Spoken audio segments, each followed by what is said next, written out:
जय हिंद, जय जोहार सभी को। उम्मीद करता हूँ आप सभी मस्त होंगे, स्वस्थ होंगे, खुद का और अपने परिवार का ख्याल रख रहे होंगे, साथ ही अपने लक्ष्य के प्रति समर्पित होंगे। और यदि आपका लक्ष्य जेपीएससी, बीपीएससी, यूपीएससी या फिर अदर स्टेट पीसीएस एग्ज़ाम्स देकर देश और समाज के लोगों की सेवा करना है तो यह वीडियो आपके लिए काफ़ी महत्वपूर्ण रहने वाला है, क्योंकि आज हम लोग पढ़ने वाले हैं लोक प्रशासन के अंतर्गत कैबिनेट सचिवालय के बारे में। जी हाँ, आज हम लोग कैबिनेट सचिवालय के बारे में जानेंगे।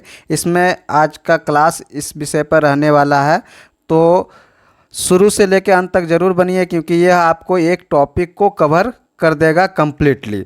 तो चलिए स्टार्ट करते हैं। ये हमारा क्लास नंबर 5 है। इससे पहले का जितना भी क्लास है वो हमारे यूट्यूब चैनल के प्ले लिस्ट में मिल जाएगा, तो वहाँ पर आपको देख सकते हैं। वहाँ पर सारे क्लासेस आपको इससे पहले के वहाँ पर उपलब्ध हो जाएंगे। तो चलिए शुरू करते हैं। सबसे पहले बात कर लेते हैं कंटेंट की। तो इस वीडियो का कंटेंट रहने वाला है, सबसे पहले कैबिनेट सचिवालय का परिचय। कैबिनेट सचिवालय को हिंदी में हम लोग मंत्रिमंडल सचिवालय भी कहते हैं।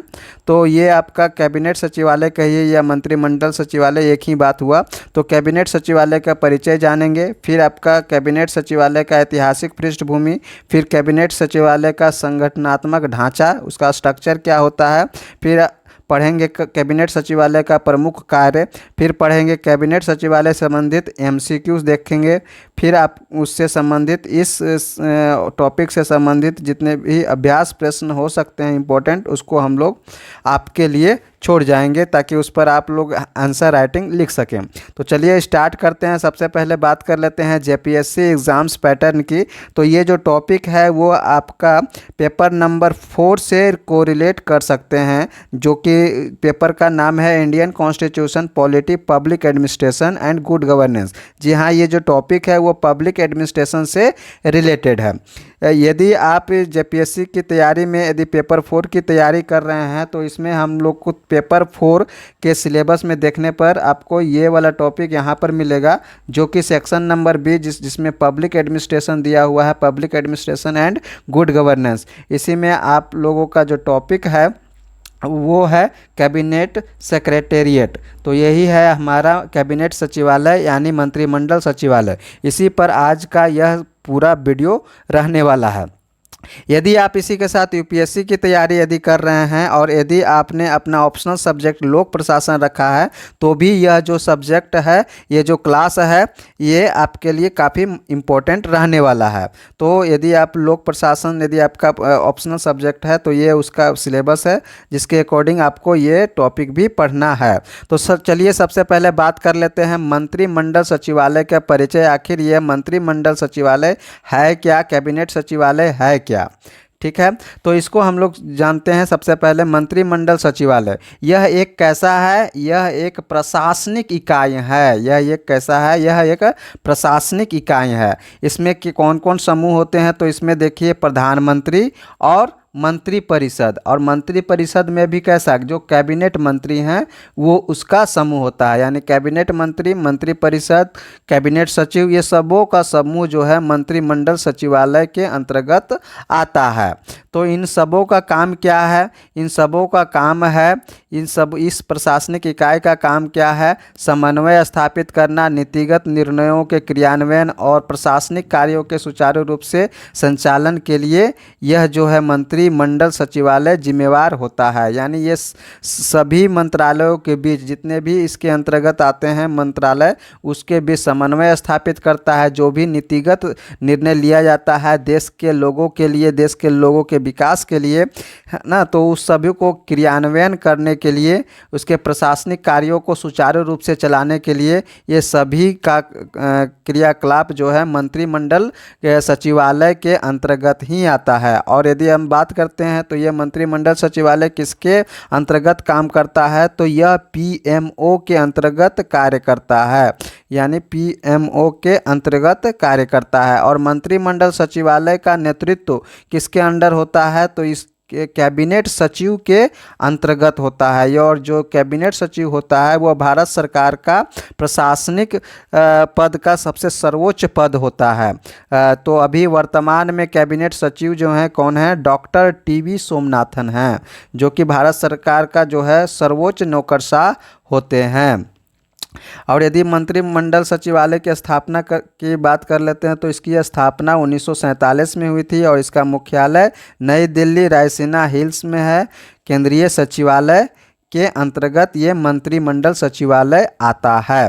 तो इस तरह से हम लोग मंत्रिमंडल सचिवालय को समझ सकते हैं। इसके अलावा यदि हम लोग अब पूरे देश के बात के कर लेते हैं तो पूरे देश यानी यदि हम लोग का देश कौन सा, ये हमारा प्यारा देश भारत है, उसके अंतर्गत बहुत सारे लोग होते हैं। तो लोगों पर शासन प्रशासन उनके जीवन स्तर को बेहतर बनाने के लिए, हमारे देश को विकसित देश बनाने के लिए, उसके में विकास करने के लिए एक शासन प्रशासन की आवश्यकता होगी। तो संगठित और लोकतंत्रात्मक न्याय संगत शासन की व्यवस्था होगी। और यह किसके द्वारा होगा, तो यह लिखित संविधान के द्वारा होता है।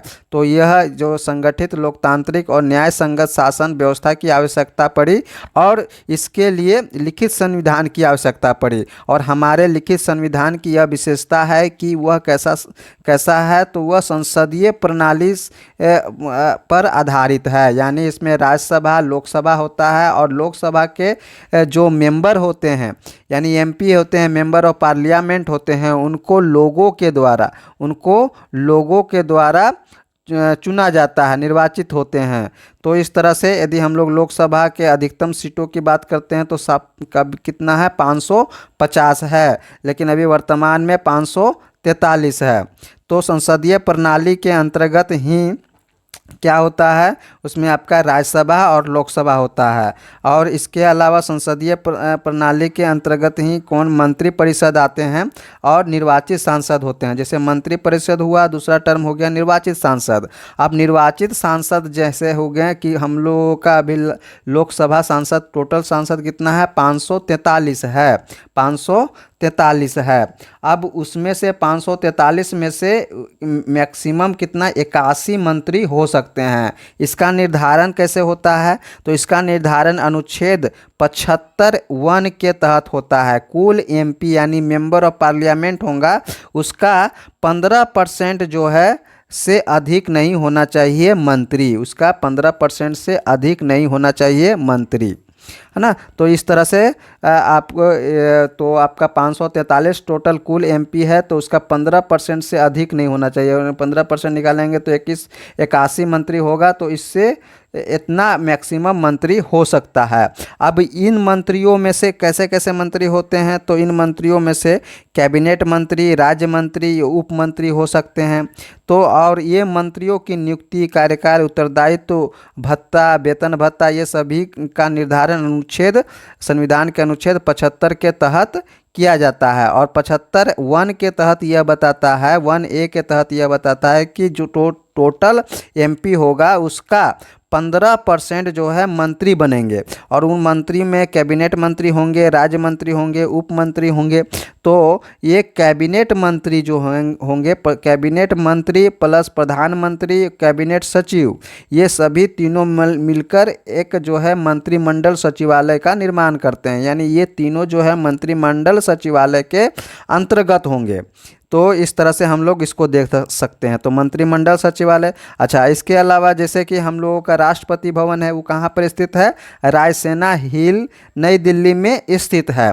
अब उस राष्ट्रपति के दोनों साइड नॉर्थ ब्लॉक और साउथ ब्लॉक होते हैं, ठीक है। अब ये नॉर्थ ब्लॉक और साउथ ब्लॉक मिलकर ये केंद्रीय सचिवालय होते हैं। क्या होते हैं, केंद्रीय सचिवालय। इसमें सभी मंत्रालय हो गए।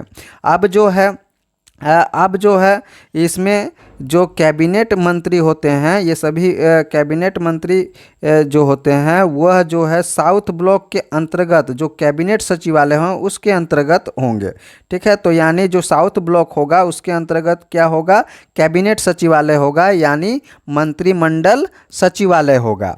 तो इस तरह से हम लोग देख सकते हैं कि जो टोटल जो यहाँ पर राष्ट्रपति भवन है उसके दोनों तरफ नॉर्थ ब्लॉक और साउथ ब्लॉक होगा और इन दोनों में केंद्रीय केंद्रीय सचिवालय का संचालन होगा, और उसी के अंतर्गत जो है साउथ ब्लॉक में कैबिनेट सचिवालय भी होगा, जो कि सरकार के महत्वपूर्ण कार्यों का निपटारा करती है। तो इस तरह से हम लोग ये पूरे मंत्रिमंडल के सचिवालय को समझ सकते हैं। तो चलिए इसका जो और स्ट्रक्चर की बात कर लेते हैं कि इसका और किस तरह से स्ट्रक्चर है। तो मंत्रिमंडल सचिवालय में सिविल स्कंद यानी सिविल विंग होगा, एक सैन्य स्कंद यानी मिलिट्री विंग होगा, एक आसूचना स्कंद यानी इंटेलिजेंस विंग होगा। इन सबों का काम क्या होगा? तो सिविल विंग के अंतर्गत अस्थायी समिति होगा, मतलब जो मंत्रिमंडल का जो कुछ कमेटी होगा विशेष काम के लिए गठित किया हुआ रहता है, तो वो एक अस्थायी समिति होगा। फिर एक तदर्थ समिति होगा, मतलब एक एडहॉक समिति होगा, कुछ काम विशेष काम के लिए उसको बनाया जाता है उस कमेटी को, वो कमेटी होगा। फिर सचिव स्तर पर बहुत सारे कमेटी होंगे। तो ये सारा कमेटी सरकार के कार्य नियम तैयार करने के लिए होते हैं, और इन सभी कमेटियों के जो अध्यक्ष होगा, मेन जो अध्यक्ष होगा वो कौन होगा? वो कैबिनेट सचिव ही होगा। इसके अंतर्गत मंत्रिमंडल सचिवालय के अंतर्गत ही मिलिट्री विंग आता है। जैसे देश के रक्षा सुरक्षा के लिए इस स्कंद का होना जरूरी है, बहुत सारे काम रक्षा सुरक्षा से संबंधित होते हैं। तो इस तरह से सैन्य स्कंद रक्षा समिति इसके अंतर्गत कार्य करेगा, राष्ट्रीय रक्षा परिषद इसके अंतर्गत कार्य करेगा, सैन्य कार्य समिति इसके अंतर्गत कार्य करेगा। तो ये मिलिट्री विंग के ये सभी अंग हैं जो कि मंत्रिमंडल सचिवालय के अंतर्गत ही आता है। इसके अलावा आसूचना स्कंद है, जैसे इंटेलिजेंस विंग है, बहुत सारे गुप्त सूचनाएं होती हैं जिसको देश के सुरक्षा के लिए देश के सुरक्षा के लिए काम किया जाता है। तो इस तरह से एक इंटेलिजेंस विंग भी होता है, जो वो भी जो है मंत्रिमंडल सचिवालय के अंतर्गत ही काम करता है। तो इस तरह से हम लोग समझ पाएँ कि मंत्रिमंडल सचिवालय आखिर है क्या। यदि मंत्रिमंडल सचिवालय की ऐतिहासिक पृष्ठभूमि की बात कर लें तो यह जो है ब्रिटिश शासन काल से ही ये अस्तित्व में था। जैसे कि 1861 में इंडियन काउंसिल एक्ट के तहत वायसराय की कार्यकारी परिषद का गठन किया गया, जो ब्रिटिश सरकार को सलाह देता था। वायसराय के सचिवालय का कार्य जो है एग्जीक्यूटिव काउंसिल मेंबर्स के बीच समन्वय स्थापित करना था, और 1916 में पहली बार कैबिनेट सचिव नामक पद की स्थापना की गई। इसके बाद स्वतंत्रता के बाद कैबिनेट सचिवालय का विकास होता गया। जैसे कि 1947 में स्वतंत्रता के बाद कैबिनेट सचिवालय को भारत सरकार के एक स्वतंत्र प्रशासनिक संगठन बनाया गया। फिर 1950 में प्रधानमंत्री के प्रत्यक्ष नियंत्रण में इसको लाया गया। फिर 1961 में कैबिनेट सचिवालय को आधिकारिक रूप से सरकार की सर्वोच्च प्रशासनिक संस्था के रूप में मान्यता दी गई 1961 में। इसके बाद विभिन्न प्रशासनिक सुधारों के तहत जो है कैबिनेट सचिवालय का विस्तार भी होता गया। आधुनिक काल में इसका बहुत बड़ा भूमिका और विकास भी देखने को मिलता है। जैसे कि वर्तमान में कैबिनेट सचिवालय नीति निर्माण, संकट प्रबंधन, प्रशासनिक समन्वय में महत्वपूर्ण भूमिका निभाता है। इसके अलावा प्रधानमंत्री कार्यालय यानी पीएमओ और विभिन्न मंत्रालयों के साथ समन्वय स्थापित करता है। साथ ही कैबिनेट सचिव जो है राष्ट्रीय सुरक्षा, आर्थिक मामलों और विभिन्न सरकारी योजनाओं की निगरानी भी इसी सचिवालय के अंतर्गत होता है। तो इस तरह से इसका ऐतिहासिक पृष्ठभूमि होने के साथ साथ इसका आधुनिक रूप में भी बहुत सारा इसका भूमिका है। अब हम लोग बात कर लेते हैं मंत्रिमंडल सचिवालय का जो संगठनात्मक ढांचा है, उसका जो ऑर्गेनाइजेशनल स्ट्रक्चर है वो कैसा है। तो मंत्रिमंडल सचिवालय का जो कैबिनेट सेक्रेटरीट है वह भारत सरकार का एक महत्वपूर्ण अंग है, जो कि प्रशासनिक समन्वय स्थापित करने, नीतिगत मामलों की देखरेख करने और विभिन्न मंत्रालयों के बीच संपर्क साधने का कार्य करता है। इसका प्रमुख अधिकारी जो है क्या कहलाता है, जो है वो है कैबिनेट सचिव कहलाते हैं। मंत्रिमंडल सचिवालय की जो संरचना है, सबसे पहले कैबिनेट सचिव शीर्ष स्तर पर देखने को मिलता है, जो कि भारत सरकार का सबसे वरिष्ठ नौकरशाह होता है। इसके अलावा प्रधानमंत्री के जो प्रधान सलाहकार के रूप में कार्य भी करता है यही कैबिनेट सचिव। यह जो है सभी मंत्रालय और विभागों के बीच समन्वय स्थापित करता है, कोऑर्डिनेशन स्थापित करता है, उनके बीच जो है संचार व्यवस्था स्थापित करता है। तो इस तरह से कैबिनेट सचिव का बहुत बड़ा रोल होता है मंत्रिमंडल सचिवालय में। यह कैबिनेटों की बैठक, जो भी कैबिनेट का बैठक होता है, मंत्रिमंडल का बैठक होता है, उसका जो संचालन हुआ, फिर निर्णय जो हुआ उसको लागू करने की प्रक्रिया का देखरेख भी ये जो कैबिनेट सचिव हैं वो करते हैं। इसके अलावा मंत्रिमंडल सचिवालय के अंतर्गत बहुत सारा विभाग भी होता है जो कि अपने कार्यों को अपने इंटरेस्ट के अनुसार उसको क्रियान्वित करते हैं। जैसे कि department of administrative reform and public grievance committee है, विभाग है DARPG। इसका मुख्य कार्य है प्रशासनिक सुधार और ई गवर्नेंस को बढ़ावा देना। इसके अलावा मंत्रिमंडल सचिवालय के अंतर्गत एक विभाग और है जो कि कार्मिक और प्रशिक्षण विभाग होता है, जैसे कि department of professional and training यानी DOPT। ये जो है भारतीय प्रशासनिक सेवा यानी IAS IPS और अन्य सिविल सेवाओं से संबंधित नीतियां बनाता है। जी हाँ, यदि आप तैयारी करके एक IAS प्रशासक के रूप में यदि UPSC क्लियर करके IAS बनते हैं या प्रशासनिक अधिकारी बनते हैं तो आप जो है किसके अंतर्गत काम करेंगे, department of professional and training, इसके अंतर्गत आप काम करेंगे। राष्ट्रीय प्राधिकरण यानी नेशनल अथॉरिटी डिवीजन भी है जो कि आपदा प्रबंधन और राष्ट्रीय संकट प्रबंधन का संचालन करता है। इसी के अलावा संविधान समिति एवं सचिवालय committee on the appointments and secretariat भी है जो कि मंत्रिपरिषद में नियुक्तियों की सिफारिश करता है। इसके अलावा राजभाषा विभाग देखने को मिलेगा जो कि मंत्रिमंडल सचिवालय के अंतर्गत ही आता है। उसका काम है सरकारी कार्यों में हिंदी और अन्य भारतीय भाषाओं के प्रयोग को बढ़ावा देना। इसके अलावा मंत्रिमंडल सचिवालय में और क्या उसका स्ट्रक्चर है, तो उसके अलावा प्रमुख अधिकारी और उनकी भूमिका देखने को मिलेगा। जैसे कैबिनेट सचिव होगा सबसे प्रमुख, जो संपूर्ण प्रशासनिक समन्वय और नीतिगत मामलों की देखरेख करता है। फिर अपर सचिव आएंगे जो विभिन्न मंत्रालय और विभागों के प्रशासनिक मामलों का प्रबंधन करता है। फिर उसके अंतर्गत संयुक्त सचिव होगा जो कि मंत्रालय के विशेष विभागों के प्रशासन की जिम्मेदारी निभाता है। फिर उसके नीचे होगा निदेशक जो कि सरकारी योजनाओं की निगरानी और प्रशासनिक नीति निर्माण में सहयोग करता है। फिर उसके अंतर्गत नीचे आपका उप सचिव आएंगे जो कि नीति निर्माण और क्रियान्वयन में सहायता करता है। मंत्रालयों के विभिन्न दस्तावेजों और प्रशासनिक कार्यों की देखरेख भी करता है, वो होगा अवर सचिव। इसके अलावा मंत्रिमंडल के अधीन कार्यकारी एजेंसियां भी कार्य करती हैं। बहुत सारी एजेंसियां कार्य करती हैं, जैसे कि रिसर्च एंड एनालिसिस विंग, ये आपका जो इसका प्रमुख होता है सचिव होता है। इसका कार्य क्या है, राष्ट्रीय सुरक्षा और गुप्तचर सेवाएं, ये भी आपका मंत्रिमंडल सचिवालय के अंतर्गत ही होता है। खुफिया ब्यूरो यानी IB इंटेलिजेंस ब्यूरो यानी इसका प्रमुख होता है निदेशक। इसका कार्य है आंतरिक सुरक्षा और खुफिया निगरानी रखना। इसके अलावा संघ लोक सेवा आयोग है जो कि इसका प्रमुख अध्यक्ष होता है। यह सिविल सेवा परीक्षा का आयोजन करता है। इसी के अंतर्गत कार्मिक एवं प्रशिक्षण विभाग भी होता है। राष्ट्रीय सुरक्षा परिषद सचिवालय भी देखने को मिलेगा जो कि राष्ट्रीय सुरक्षा नीति का निर्माण करता है।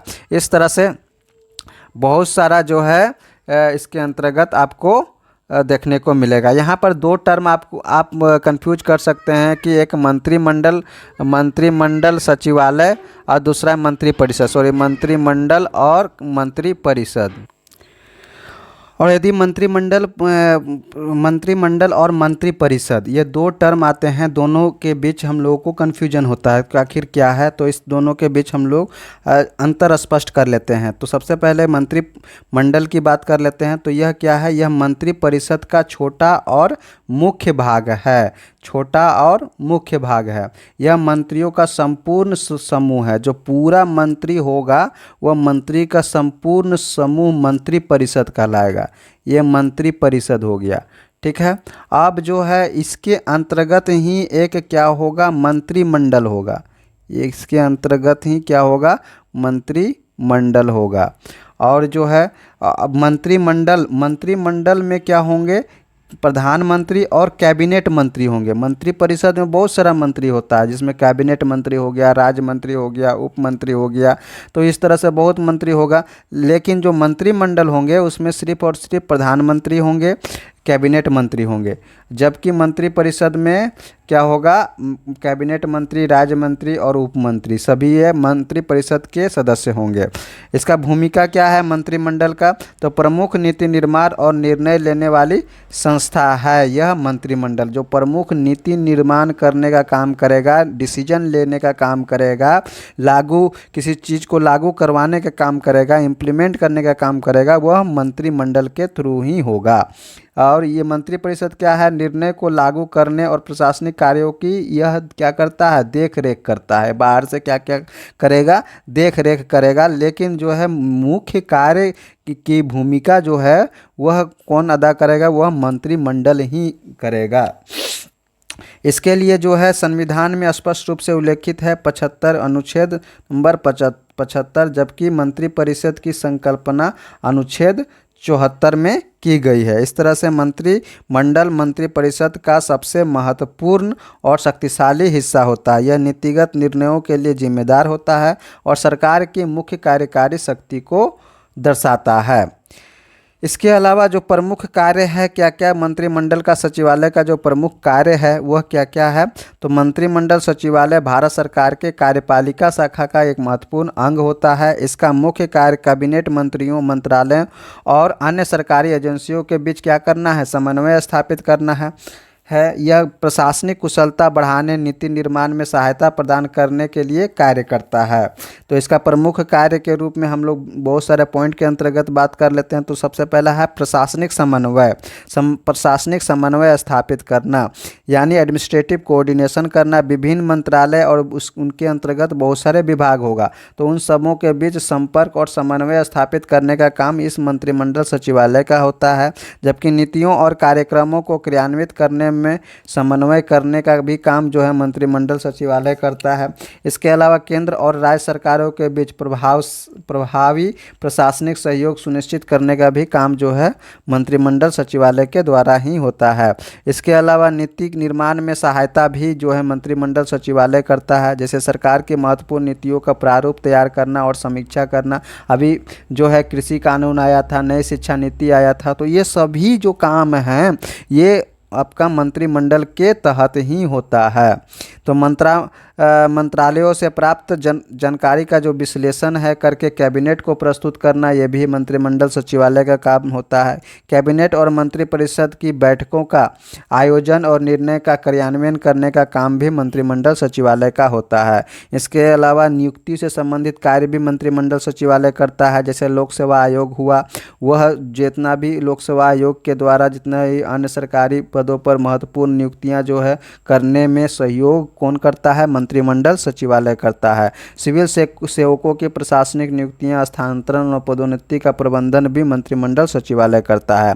कैबिनेट की नियुक्ति समिति, appointment of committee of cabinet की सिफारिशों को लागू करने का काम भी मंत्रिमंडल सचिवालय के द्वारा होता है। कैबिनेट निर्णयों का क्रियान्वयन, इम्प्लीमेंटेशन ऑफ कैबिनेट डिसीजन, ये सब इसका भी काम जो है मंत्रिमंडल सचिवालय के द्वारा होता है, जिसके अंतर्गत मंत्रिपरिषद द्वारा लिए गए जो भी फैसला होता है उसका समीक्षा करना और क्रियान्वयन में मदद करना कार्य कौन करता है, मंत्रिमंडल करता है।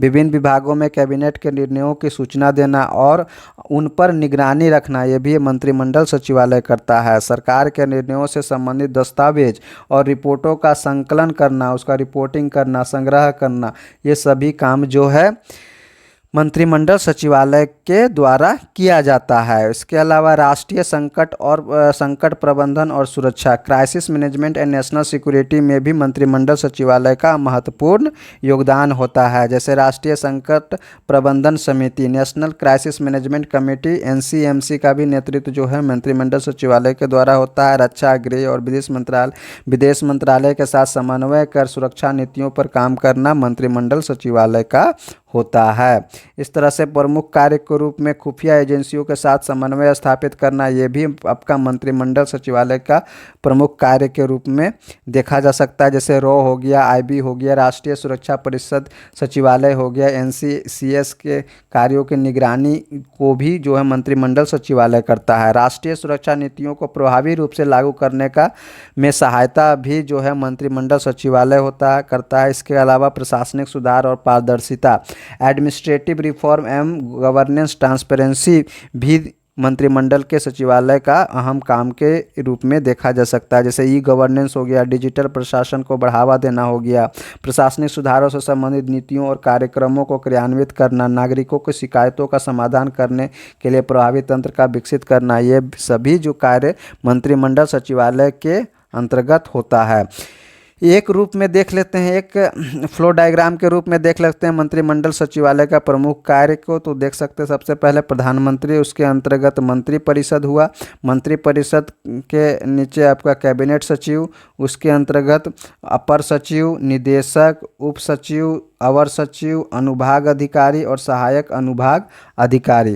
जबकि इसी के अंतर्गत कैबिनेट सचिव के अंतर्गत संयुक्त सचिव भी होता है, ज्वाइंट सेक्रेटरी, उसके अंतर्गत निदेशक यानी डायरेक्टर, फिर उप सचिव, डेप्टी सेक्रेटरी या अवर सचिव यानी अंडर सेक्रेटरी होता है। तो इस तरह से मंत्रिमंडल सचिवालय का प्रमुख कार्य हम लोगों ने जाना। और क्या हो सकता है कि मंत्रिमंडल की जो कार्य कुशलता मंत्रिमंडल सचिवालय पर अत्यधिक निर्भर होती है। जितना भी मंत्रिमंडल का जो कार्य है वह मंत्रिमंडल सचिवालय से ही संचालित होता है, उसी पर डिपेंडेंट होता है।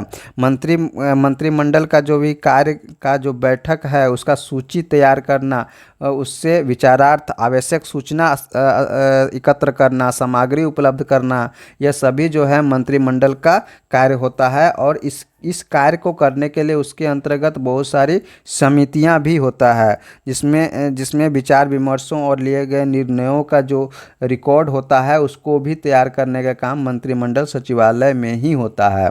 यह संबंधित मंत्रालय द्वारा लिए गए आवश्यक निर्णयों के क्रियान्वयन पर भी निगरानी रखता है। यह जो है अंतिम कार्य में विभिन्न मंत्रालय और विभागों से सूचना मंगाता है, फिर उसे शामिल करता है और उसके बाद राष्ट्रपति, उपराष्ट्रपति तथा सभी मंत्रालय को मंत्रिमंडल सचिवालय मासिक सारांशों और महत्वपूर्ण मामलों पर संक्षिप्त नोट परिचालन करके विभिन्न मंत्रालयों में सरकार द्वारा किए गए प्रमुख कार्यों की जानकारी देता है। यानी राष्ट्रपति को, उपराष्ट्रपति को उसको सारा जानकारी उपलब्ध कराने का काम मंत्रिमंडल सचिवालय के द्वारा ही होता है।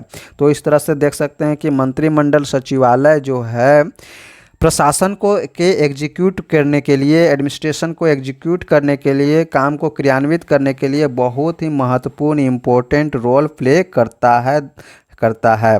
यह इसके अंतर्गत बहुत सारी कमेटी होती है, उसमें आपको सचिव स्तर पर भी बहुत सारा कमेटी होता है, जो कि यह जो है कमेटियां क्या करता है, उसके काम को पूरा करने में हेल्प करता है, सहायता प्रदान करता है। इस तरह से मंत्रिमंडल सचिवालय के रूप में बहुत सारा कार्य आपको देखने को मिल सकता है। मंत्रिमंडल सचिवालय और भारतीय प्रशासनिक व्यवस्था में प्रभावी नीति निर्माण, प्रशासनिक समन्वय और राष्ट्रीय संकट प्रबंधन, ये सभी जो है महत्वपूर्ण रूप से भूमिका निभाता है। इसका नेतृत्व कौन करता है मंत्रिमंडल सचिवालय का? तो कैबिनेट सचिव करता है, जो कि प्रधानमंत्री और मंत्रिपरिषद के लिए महत्वपूर्ण प्रशासनिक सहयोग प्रदान करता है। राष्ट्रीय सुरक्षा नीतियों और प्रशासनिक सुधार में इसकी भूमिका अत्यधिक महत्वपूर्ण होती है। तो इस तरह से देख सकते हैं। इसके अलावा दो टर्म यहाँ पर आपको देखने को मिलेगा, एक कैबिनेट सचिवालय, दूसरा केंद्रीय सचिवालय। यानी एक मंत्रिमंडल सचिवालय और दूसरा होता है केंद्रीय सचिवालय। तो इन दोनों के बीच अंतर क्या होता है? तो अभी बताया था, हम लोगों ने पहले डिस्कस किया था कि कैबिनेट सचिवालय जो है, कैबिनेट सचिवालय और केंद्रीय सचिवालय, तो केंद्रीय सचिवालय के अंदर ही जो है कैबिनेट सचिवालय होता है। तो केंद्रीय सचिवालय ये हो गया केंद्रीय सचिवालय, ये हो गया आपका केंद्रीय सचिवालय, और ये हो गया कैबिनेट सचिवालय, ये हो गया कैबिनेट सचिवालय। तो केंद्रीय सचिवालय विभिन्न मंत्रालय और विभागों का प्रशासनिक केंद्र होता है, जहां नीति निर्माण और क्रियान्वयन से जुड़े कार्य होते हैं। जबकि यह जो है भारत सरकार के प्रशासनिक तंत्र में शीर्ष स्तर की इकाई होता है, जो मंत्रिपरिषद के कार्यों का समन्वय करता है।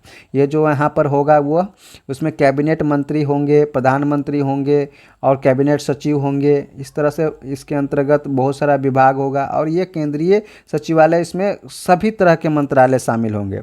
तो यह जो है दोनों में अंतर देखने को मिलता है। कैबिनेट सचिवालय के जो प्रमुख होंगे वो कैबिनेट सचिव होंगे, जबकि जो केंद्रीय सचिवालय होंगे उसमें जो है विभिन्न मंत्रालयों के जो सचिव होंगे वही प्रमुख होंगे।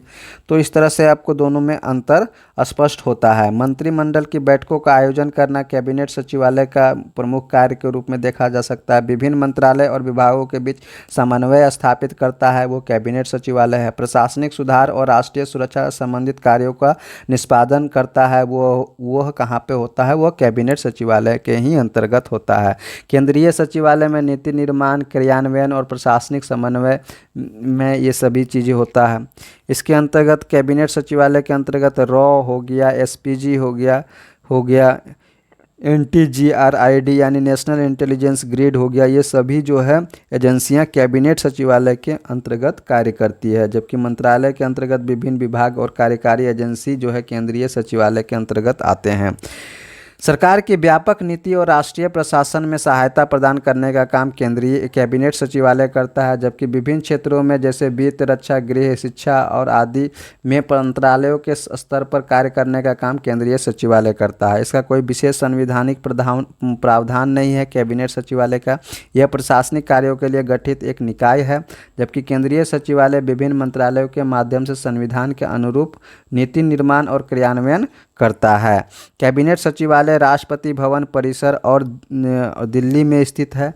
कि केंद्रीय सचिवालय नई दिल्ली में नॉर्थ और साउथ ब्लॉक में स्थित है। विभिन्न मंत्रालय और विभागों का समूह है। यह नॉर्थ और साउथ ब्लॉक में स्थित है, जबकि जो कैबिनेट सचिवालय है यह जो है साउथ ब्लॉक में स्थित है।